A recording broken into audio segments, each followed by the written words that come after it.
உலகங்களோட சினிவேஷ நேயர்களுக்கு வணக்கம். திரைப்பார்வை அப்படிங்கிற நிகழ்ச்சியில் படத்தினுடைய திரை விமர்சனத்தை பார்க்கலாம். குபேரா இந்த படத்துடைய திரை விமர்சனத்தை பார்க்கலாம். முதல்ல கதை. ஒரு பெரிய கோடீஸ்வரருக்கு ஒரு பெட்ரோலிய எண்ணெய் கிணறு கண்டுபிடிக்கிறாரு. அது அரசாங்கம் தெரியாமல் மதிச்சு அந்த எண்ணெயை ஃபுல்லாக நம்மளே எடுத்துக்கணும் அப்படின்னு முடிவு பண்ணுறாரு. அதுக்காக மந்திரி லெவலில் ஒரு 50,000 கோடியை 5-6 பேருக்கு பிரித்து லஞ்சமாக கொடுக்கணும் அப்படின்னு முடிவு நடக்குது. இந்த 50,000 கோடியும் கருப்பு பணம், அதை பல பேருக்கு பிரித்து கொடுக்கணும். அதை செய்யறதுக்காக நேர்மையான சிபிஐ ஆஃபீஸராக இருந்து பழி சுமத்தப்பட்டு ஜெயிலில் இருக்கிற நாகார்ஜுனாவை கூட்டிகிட்டு வரார் வில்லன். அவர்கிட்ட இந்த வேலையை ஒப்படைக்கிறாங்க. அவர் சமுதாயத்தில் யாருக்கும் அடையாளம் தெரியாமல் இருக்கவும் பிச்சைக்காரங்க தான். ஒரு 4 பிச்சைக்காரனை பிடிச்சி அவங்க பேரில் அக்கௌண்ட் ஆரம்பித்து அந்த அக்கௌண்ட்லேருந்து பணத்தை மாற்றுவோம் அப்படின்னு முடிவு பண்ணுறாரு. அதுக்காக 4 பிச்சைக்காரன் கொண்டு வராங்க. 3 ஆண் 1 பெண். அந்த 3 பேரில் ஒருத்தர் தனுஷ். ஒருத்தருடைய அக்கௌண்ட்லேருந்து பணம் மாற்றப்பட்ட பிறகு அவரை கொலை பண்ணிடுறாங்க. இப்படி ஒவ்வொருத்தராக கொண்டுட்டு வரும்போது தனுஷ் மட்டும் அந்த கும்பலையும் தப்பிச்சு போயிடுறாரு. அவர் பேரில் அந்த பணம் ட்ரான்ஸ்ஃபர் ஆகவே இல்லை. அதனால் தனுஷ் உயிரோடு பிடிக்கணும், அப்போ தான் பணத்தை மாற்ற முடியும், ஏன்னா அவருடைய அக்கௌண்ட்டில் 10,000 கோடி இருக்குது அப்படின்னு சொல்லி நாகார்ஜுனா சொல்கிறார். அதனால் வில்லன் கும்பல் தனுஷை தடுத்துறாங்க. தனுஷ் தப்பிச்சு ஓடிடுறார். தப்பிச்சு ஓடி என்ன பண்ணுறாருன்னு கேட்குறீங்களா? தப்பிச்சு ஓடுறார், ஓடிக்கிட்டே இருக்கார். வழியில் ராஷ்மிகா பந்தனா சந்திக்கிறார். அதுக்கப்புறம் திருப்பி ஏற்படும் பார்த்தா இல்லை, அவரே கூட்டிகிட்டு ஓடுறார். கடைசியில் ஒரு மாதிரி அது பண்ண முடியுது. நடிகர்கள் அப்படின்னு பார்க்கும்போது ஹீரோ தனுஷ் எப்பவும் கூட அற்புதமாக ரொம்ப ரொம்ப அருமையாக நடிச்சிருக்கார். அது எந்த மாற்றமும் கிடையாது. ஆனால் நடிப்பு படத்துக்கு பயன்பட்டதா அப்படிங்கிறது வேறு விஷயம்.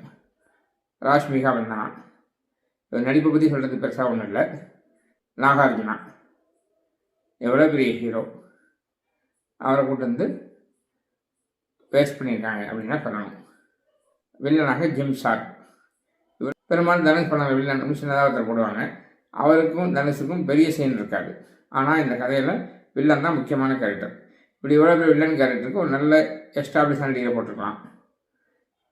இவர் அந்த கேரக்டர் சுமக்க முடியாமல் தடுமாறுறார். இது போக ஷாஜி ஷிண்டே, ஜெயபிரகாஷ், பகவத் பெருமாள், அழகம் பெருமாள், நாசர் என்று பல நடிகர்கள் படத்தில் அங்கங்கே வந்துட்டு போகிறாங்க. இவ்வளோ பெரிய நடிகர்கள்லாம் இந்த படத்துக்கு எதுக்காக போட்டாங்க அப்படின்னு தெரியல. எல்லாத்தையும் ரொம்ப வயிற்றுச்சலான விஷயம் என்ன அப்படின்னா, பாக்யராஜ் அவர்களை தனுஷுக்கு குரு மாதிரியான பிச்சைக்கான கேரக்டரில் போட்டிருக்காங்க. அவர் பாக்யராஜ் தானா அப்படின்னு தெரியறதுக்குள்ளே வந்துட்டு போயிடுறாரு. இந்த கேரக்டர் பாக்யராஜ் எதுக்காக போடணும், என்ன முக்கியத்துவம் அப்படின்னு எதுவுமே தெரியல. அவருடைய திரைவாழ்க்கை இப்படி ஒரு வேஸ்டான கேரக்டர் எந்த பற்றி நடிச்சிக்க மாட்டார். அந்த வகையில் இது அவருக்கு மறக்க முடியாத படம்னு சொல்லலாம். இசை தேவி ஸ்ரீ பிரசாத், டிஎஸ்பி. ஒரு படம் ஹிட்டாக இருக்குது. அது போக சமீபத்தில் ஒரு மாதிரி குற்றச்சாட்டு ரீ ரெக்கார்டிங் சவுண்டு ஓவராக இருக்குது அப்படின்னு கங்கோவா படத்தை சொன்னாங்க.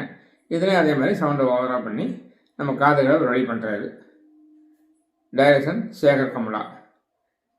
தெலுங்கில் மசாலா படம் மாதிரி எடுக்கலாமா, இல்லை தமிழில் கிளாசிக் மாதிரி எடுக்கலாமா, ரெண்டையும் கலந்து எடுக்கலாமா அப்படின்னு படம் முடிகிற வரைக்கும் யோசிச்சுட்டே இருந்திருக்காரு. அதனால் ஏதோ ஒரு மாதிரி எடுத்து வச்சுருக்காரு. ஏன்னா திரைக்கதையில் ஒரு கிளாரிட்டியே இல்லாமல் படம் போயிட்டுருக்கு. ராஷ்மிகா பந்தனா வீட்டை விட்டு வந்தேன் அப்படிங்கிறாரு. அப்பா மகள் கோவம் இருக்கலாம். வீட்டுக்கு போக முடியலையா, ஃப்ரெண்டு வீட்டிலே இருக்க முடியலையா, ஹாஸ்டல்லையும் தங்கியிருக்காரு.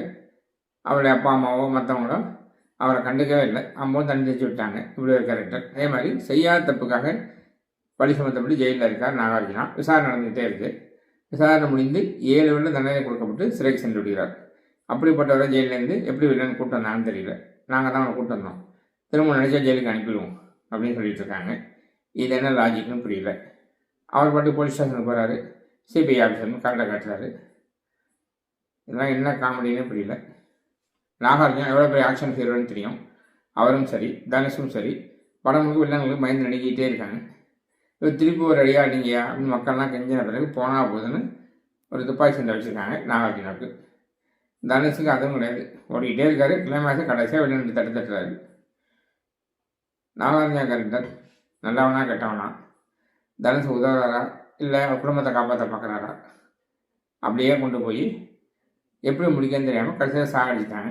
அந்த வகையில் கேரக்டர் ஒரு மாதிரியாக முடிவுக்கு வந்திருக்கு. அவ்வளோதான் தவிர கடைசி வரைக்கும் நல்லா கட்டால் நம்ம புரிஞ்சிக்க முடியாது. அப்படி ஒரு கேரக்டர். வில்லனுக்கு ஒரு கெஸ்ட் ஹவுஸ் இருக்குது, அதுக்கு ஒரே ஒரு வாட்ச்மேன் தான் இருக்கான். அந்த வீட்டுக்குள்ளே பெட்டி பெட்டியாக பணம் இருக்குது, பெட்டியில் தங்க கட்டி இருக்குது. ஏதோ ஒரு தடவை இருக்குன்னு பார்த்தா எப்போது பார்த்தாலும் அங்கேயே இருக்குது.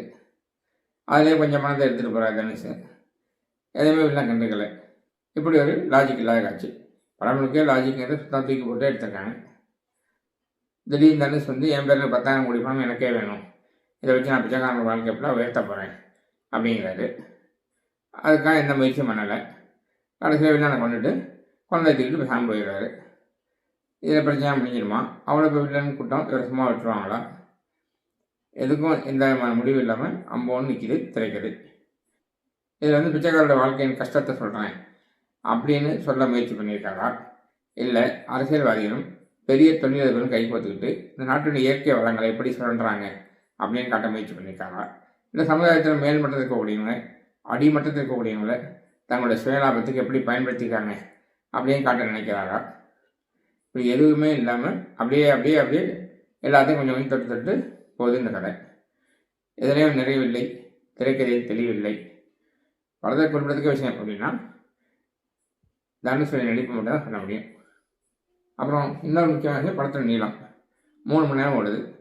கதையே இல்லாத இந்த படத்தை ஏன் வெள்ளம் எடுக்கணும்னு தெரியல. போய்கிட்டே இருக்குது, நமக்கு தான் உட்கார முடியல. எல்லாம் ஓகே. படம் எப்படி இருக்குது ஷார்ட்டாக சொல்லணும்னு கேட்டிங்கன்னா எப்பவும் போல தான். தனுஷ், சேகர் கமலா, நாகார்ஜுனா எல்லோரும் இருக்காங்க. பெரிய படம் செமையாக இருக்கும் அப்படின்னு நினச்சிட்டு போனால் சுத்தமாக மொத்தமாக ஏமாத்துகிற படம் தான் இந்த குபேரா.